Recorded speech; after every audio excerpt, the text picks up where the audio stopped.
Hi, I'm Scott from Redmond Tutoring.com, and welcome to the crash course on the top 5 ways to ace your next physics test or exam. These are 5 things that you can do, and you can do any or all of them to get a better grade on your next test. And I've ordered them according to chronological order, in the sense of the first one is kind of what you should start with first. If there's only one thing you can do, I really would suggest that you get sample exams, which is number 2. But ideally, you'll take a look at this and see what you can do, because if you put them all together, then this is an excellent way to boost your grades. So let's dive in. The first one is to prepare your cheat sheet as soon as possible. I mean, really, start now. And the thinking here is that if you're familiar with your cheat sheet, you can use it more effectively. There are studies that have been done that show that students who write tests in the lecture room, they perform better than students who write in a different room. The thinking behind this is that if you are learning physics in a certain room and practicing physics and doing lots of different things, solving problems in one room, then if you're in that same room and it's familiar, it will be easier for you to solve physics problems in that same room. Now, you can't control the room for your exam, but you can bring something familiar. You can use the same calculator, you can use your same pencils and pens or whatever, and you can bring a familiar cheat sheet. You can bring the same cheat sheet that you've been using all the time. But for that to work, for it to be familiar, you have to create it early and you have to use it often. So the first thing to do, start your formula sheet now, as soon as possible. Start now. Add to it when something comes up. So what this means is that you start with the first formula, and then you add the next formula, and so on, and you keep adding to your cheat sheet. In the worst possible case, if you're allocated a certain amount of space and you use it all up, then you can just create a new one, make it a little tighter. Either way, you'll be used to using the same thing. So again, this is the worst case, that you have to redo a little bit of work in making your formula sheet. And I'm trying to be a bit sarcastic about that, and probably shouldn't be. The reason why the worst possible case really isn't so bad is because it might take you a little bit of extra time to do the second iteration of your sheet, but that time will be spent helping you understand it better. So in the worst possible case, you have a little bit more time studying and you understand things a lot better. The next thing is to always use your formula sheet when you're solving problems. That way, when your brain sees the formula sheet, that thinks, all right, there's the formula sheet. It's time to solve problems. And that's exactly what you want to be doing on your exam. You want to be solving problems. Now, sometimes what happens is that you realize that it needs to be a certain size, or there are many cases actually where you're not allowed words. It has to be only formulas. So if it turns out that the formula sheet you have created violates these things and needs to be tweaked, make the changes as early as you can. Ideally, you want to be practicing with your cheat sheet as long as possible before the exam. The second thing is to get sample exams or practice exams. And if you can only do one thing, then make sure you do this. I feel really strongly about this, and that's because I had an experience in undergrad where I actually got the results back from a midterm. And you're probably used to the idea of seeing a bell curve where you have grades along the bottom and you have the number of students along the vertical axis. And normally with a bell curve, you get one hump in the middle, like one bell, kind of like this. And hopefully you're in the right-hand side of the curve. What happened in this one case is that the prof came back and said, I don't know what happened. I've never seen anything like this, but our bell curve looked like a camel. And when we realized what had happened, it turns out that these students on the right had a practice exam. The students in the curve on the left did not have the practice exam. Looking at this, which curve do you want to be in? You could be in the curve on the left, or you could be in the curve on the right. Clearly, I would rather be in the curve on the right. And the only difference was the practice exams. Now, there are some good reasons for this. Exam problems are often harder than the homework problems. I've had many cases where students come to me saying, I've done all the homework, but the exam was totally different. This can be because the exam problems combine ideas from multiple chapters in ways that homework problems just don't. And sometimes it's just that the prof increases the difficulty a couple of steps, a couple of notches above what you're used to doing. And you won't know this unless you practice. So the best way to prepare for your exam is to practice for your exam. So what do you need to do? Ask your prof for practice exams. Your prof is going to be the one who creates your exam and grades your exam. So they're going to know what kind of practice exams are going to be the most helpful to you. If your prof doesn't actually have any exams or isn't willing to give you any exams, another great place to check is with your student association. In my undergrad case, it could be that the prof didn't realize that there was a practice exam. I don't remember anymore. But I do remember that the engineering society at the school where I went kept an exam bank. And we had representatives on the engineering society in my class, and they actually would go and create. They would get exams from the bank and then create an exam, a practice exam booklet for us to help practice before midterms and finals. So if you can, definitely get them from your prof. But if that doesn't work, check your student association, and you might be able to find something helpful from the internet, from Google. It's better than nothing to have something from the internet. Ideally, you want it from your prof, or at least from other profs at the same school in previous years that you might get from the student association, but it could also work from the internet.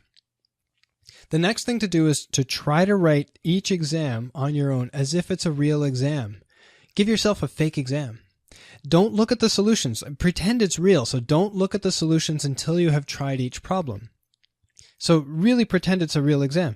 What I highly suggest is that you get a timer. And maybe it's a 2-hour exam or a 3-hour exam, whatever. Block off that time, write the exam, then check the solutions. If you don't have any solutions, the best thing to do is to compare with your friends. This is another case where Google can be your friend, but if you have 10 exam problems and 5 friends, then it can be a lot faster for each of you to find and research good solutions for 2 problems and then come back together and work together than it can be for each of you to go and research the solution for all 10 problems. Tip number 3 is don't study physics. Practice physics. You might be thinking, what? I have an exam. Of course I have to study physics. And I want to change the way you're thinking about it. If you're studying something like biology or anatomy, it's all about memorization. You have to look at something, memorize it, and be able to recall it. Physics exams are a little bit different because to do well on a physics exam, you have to actually solve physics problems. And the best way to solve physics problems is by practicing solving problems. So what you want to do in order to perform well on the exam where you're solving problems, you want to make sure that you're practicing properly all the way through. And this is actually fairly easy. The first thing you need to do is set up each problem the way your professor wants. Your professor is the one who's grading your exam, so you ideally want to make it easy for them to give you the marks.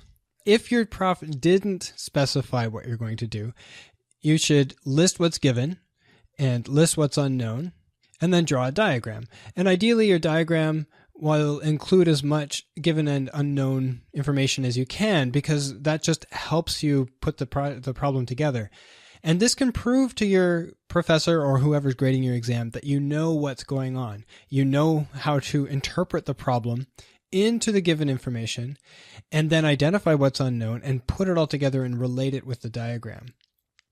And then this is kind of advanced. I haven't seen many students do this, but you can write down how to solve the problem. And this can be really simple. It can be something like strategy.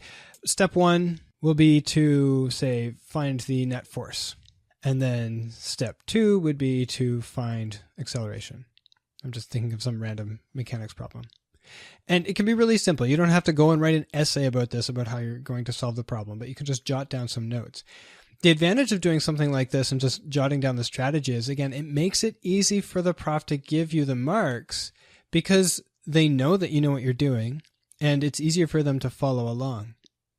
The fourth thing you can do, and this also applies while you're writing the exam, is to make sure that you don't erase any of the big mistakes that you make. And I've seen this many times where a student's writing something, they have a sheet of paper, a whole bunch of solutions. Oh no! They made a huge mistake, so they erased the whole thing. And then they start over. And it's kind of messy and hard to read because the other solutions are kind of still there, but kind of not. And then they get partway through the new one and realize the one that was there was actually good. So what I suggest that you do instead is, after you've written a bunch of stuff down, if you realize that was wrong, then just cross it out. You can use a different color if you like. Just cross it out. Literally with one cross is what I recommended, like one slash like that. And then move on to the next page. And then if you realize that was actually okay before, you can cross out this next part, go back to the first one and say, actually it was okay, and then continue and go on a new sheet of paper and just continue the solution. So you can explain to your teacher what happened. The other thing that does happen sometimes is that you can sometimes get part marks for something that you have crossed out, and you will never get part marks for something that you have erased. The only thing that I didn't mention here yet is that sometimes this means you will need more paper to write your solutions, and that's perfectly okay. If the trees knew how they were being used, in that they're helping you learn, they would be okay with that. Now, I don't actually know that for sure, but I can say that I've posed this question near many trees, and none of them have ever spoken up to contradict me. The key thing here is that the exam is an opportunity for you to show what you know. And people make mistakes in the real world on exams everywhere. So it's normal to make mistakes. It's normal to second guess yourself. The thing that you want to do is make it easy for yourself so that if you do second guess yourself and find out that you were actually right, you can go back without losing a whole bunch of time. Plus, erasing takes a whole lot of time too anyway, and crossing it out is really fast. And this brings us to the last tip, number 5, which is to strategize your exam. You want to write the exam strategically. There are 2 things that you should do here. One is to set up a pre-exam routine. So before your exam, make sure that you get at least 6 hours of sleep. I had a classmate in undergrad who pulled an all-nighter and studied for the second calculus test. I think it was the second. It was our final exam, worth 60% of our grades. And we had a 3-hour exam. And unfortunately, she crashed, and she took a good 70, 80-minute nap during the exam. It's really important to get at least 6 hours of sleep. It just keeps your brain going, and you really need your brain to do well in your exam. That's just a bare minimum. Take your normal amount of caffeine. I've heard the advice before that you should take extra caffeine because you'll do well. I really don't recommend that. I recommend living the way you normally do. The exam can be very stressful with a whole lot of pressure, and it can really help yourself out if you do get a minimum amount of sleep and you do regular things that are part of your normal ritual. Many people actually set up a specific exam ritual where they wash their hair in a certain order, or they take a shower the night before, the morning of, whatever, a little bit differently than they do on a regular day. The next group of things are things that you can do during the exam.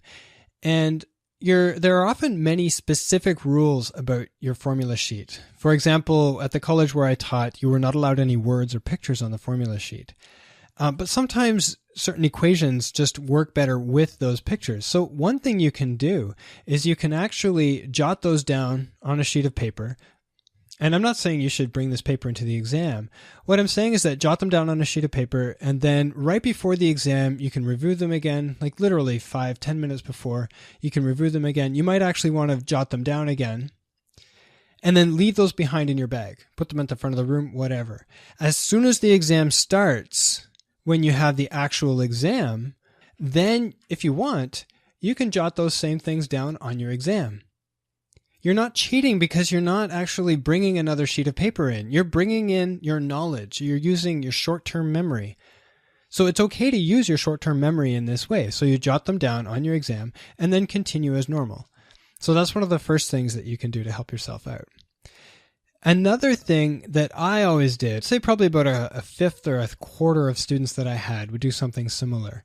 They would take the first 3 to 4 minutes and skim over, so read very quickly every question in the exam. So starting at page 1, going to the end of the page. And there's always this myth that on page 9, it will say, initial here and hand it in the first 5 minutes and you'll get 100%. And I've never actually heard of that happening. But sometimes there'll be some sort of small Easter egg for people who read the exam questions carefully. That's not the goal. You're not looking for some magical way out. The idea for this is that it gives your brain a chance to work on things in the background.